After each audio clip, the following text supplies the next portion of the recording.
guys, it's me, CakeHead, and today I'm doing something a little bit different. Recently, a lot of people have been talking about wanting to know how I make my thumbnails. So this is going to be a tutorial on how I make them.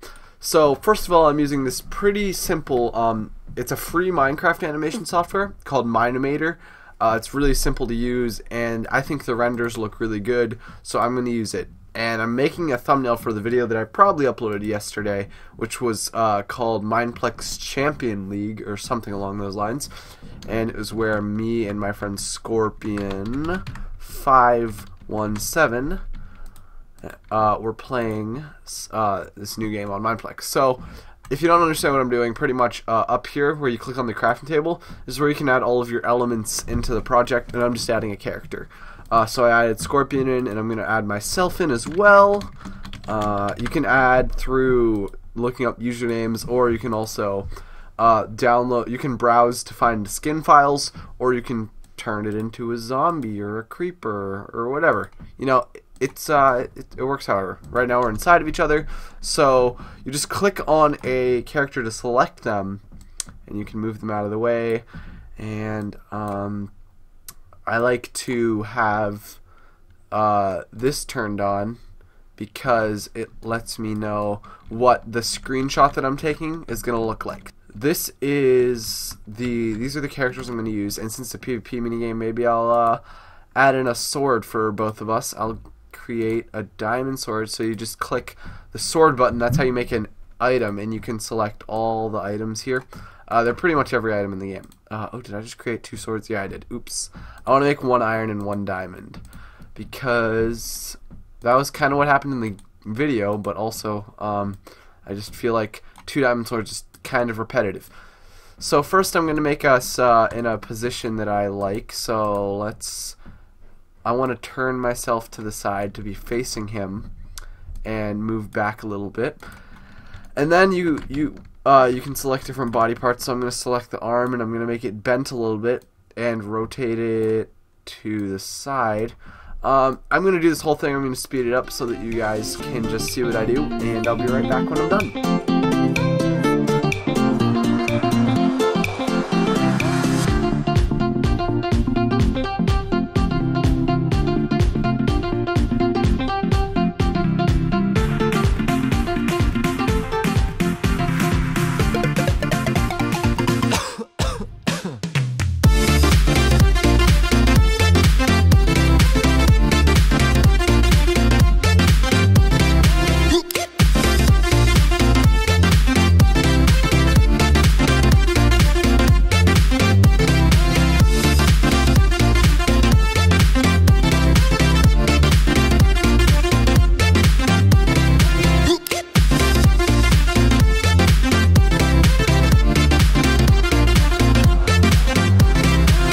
Okay, so as you can see, I have both characters in an ideal position for what I want.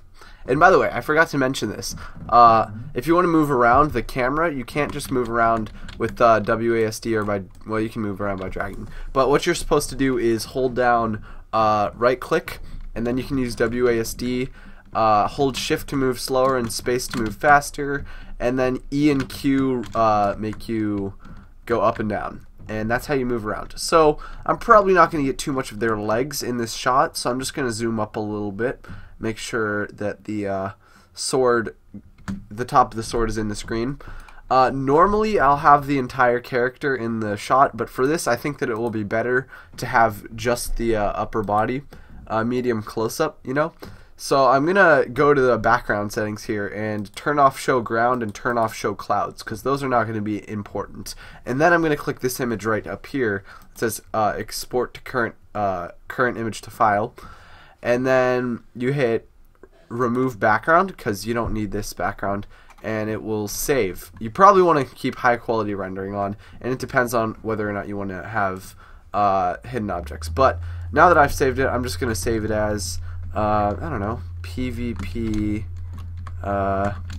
fights, and I will view the image, and there it is. So now I'm gonna open it in Photoshop, because that's a pretty useful software for doing this kind of thing. Here it is. Now that the software is in Photoshop, there's a couple cool things that I want to do to make this look more like a thumbnail, you know? Something I like doing is getting a background layer. We're going to choose a color scheme for this. Well, not a color scheme, a color. You know, we're already on orange, let's just use orange. So, I'm going to make the orange a little bit darker and fill in the background with that color. Oh, and you actually... Okay, I just... my pause key is the same as my zoom key in Photoshop, so I need to change that.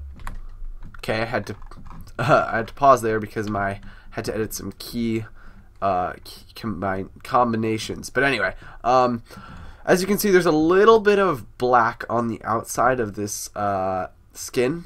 So what I want to do, normally it doesn't happen, but sometimes it will come up like that, is select all the empty space, which you can do in Photoshop by simply clicking where it says contiguous, turning that off, and then you can select the whole thing like that. And then I hit Control-Shift-I to invert the selection. Actually, no, I don't. What am I talking about? Then I hit Refine Edge, and I just want to give it maybe like I normally do 0.5 pixels of feather, and then you can, that just makes it like a soft edge, and then you can shift edge negative or positive. You probably want to do positive a little bit. I mean, it's really not a big difference even if you go all the way, so I'm just going to go all the way. And then delete, and it looks better. You can see that there's no black lines across the top. And so now that we have that, let's do, this is something that you kind of need Photoshop for, or at least a software that can download external brushes, because even the Photoshop came with this brush, but you can probably download it anywhere. What you're going to do is go to Wet Media Brushes and click on this brush, which is called Drippy Water. You can probably download it off the internet, but I just know that it came with it on this version of Photoshop Elements. So what I do is turn Drippy Water up to a big, yeah, that looks good, a big-ish number, and then I'll put the opacity to about 50%. Then you just draw, like, just random, go crazy with it, just woo, woo, and then, yeah, you got a cool background like that. And then what you're going to do is make a new layer on top of the pre-existing character layer, and you can change it up to an even lighter orange and do that again on top of the characters, and that's yeah, you can do that with any color. You can just change it up. This is something I'm not sure if it works, but I'm gonna hide this layer, and I'm gonna try, instead of using the drippy water brush, just because not everyone has it, I'm gonna try to use a technique I learned a while ago where you can do this just a whole bunch of times, and let me just speed it up.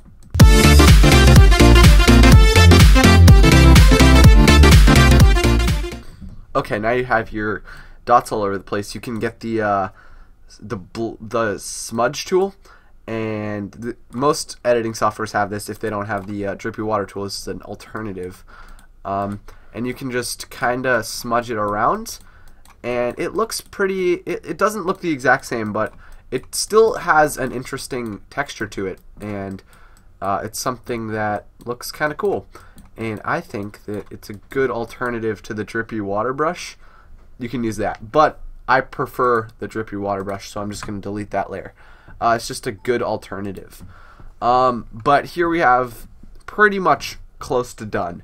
What I want to do next is maybe just a little bit move this to the side so that I can have some text over here. And I can't, my recording is blocking it out, but if you go to Layer, New Style, and hit Style Settings, and you can add a glow. I like adding a glow to them sometimes. I usually just go with a white glow. Sometimes, you know, I'll match it with the background color, like that. Not too bad looking. I think I'll go with that. And then the final touch that I'll do is I'll make a new layer and go to text.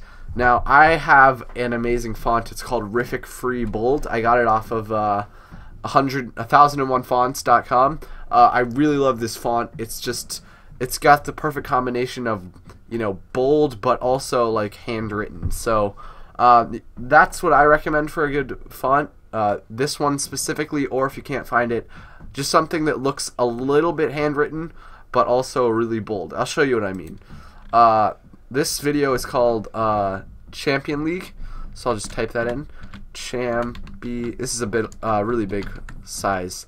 Champion. I think it's called Champion League, but that's what I'll call it. This is a way too big size. Gonna turn it down to like 72. No, let's go 100. Yeah, that sounds good. And I will hit enter here. I need to center this actually, and now we'll move it over again. So this is pretty much what you're gonna want. Let me turn it white. You're gonna want this to be completely blank white. And now this is actually probably my favorite part, the text editing. You want to simplify the layer so it's no longer a text layer, and so it's just a regular image layer. And what you do is you select all the letters that you want. I still have contiguous turned off, so that just selected them all. But you're going to want to select them one row at a time, so we can't do both of these at a time. And so you take the top half of the selection off, the bottom half of the selection off, and you get a very light gray.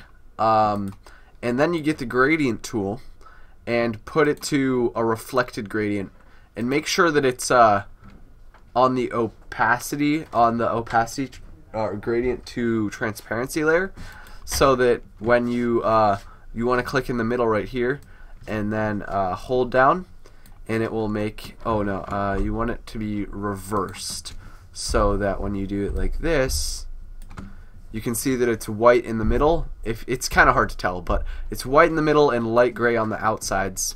And then you do the same thing. Oh well, that was kind of a bad. I want to go up a little bit more, like that. There we go.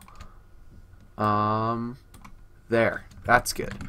So now it kind of looks a little bit reflective, but you're gonna want to select all of it again, and you want to cut out the bottom this time, or cut out the top, so leaving the bottom, and get a darker gray, and then turn off reverse, put it back on the normal linear gradient, and drag it down like that. And now it has kind of a shine to it. I'm going to do the same thing on this bottom one, and I'll speed it up, and I'll show you what it looks like when it's done.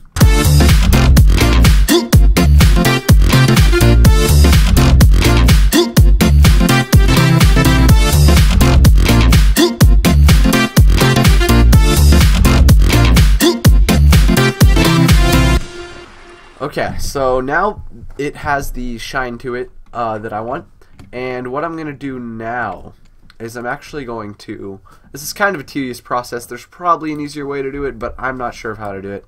I'm just going to repeatedly duplicate this text and just drag it pixel by pixel, oops, that's the wrong layer, pixel by pixel until I have enough. Actually, first of all, I'm going to take this layer, and you can't see it on the recording, but you're going to go to color, adjust hue/saturation, turn it all the way down till it's completely black. So that way you just have a black version of the layer you had before, which is what you're going to want. So now you keep duplicating it and moving it until I'm going to speed this up, and I'll be right back.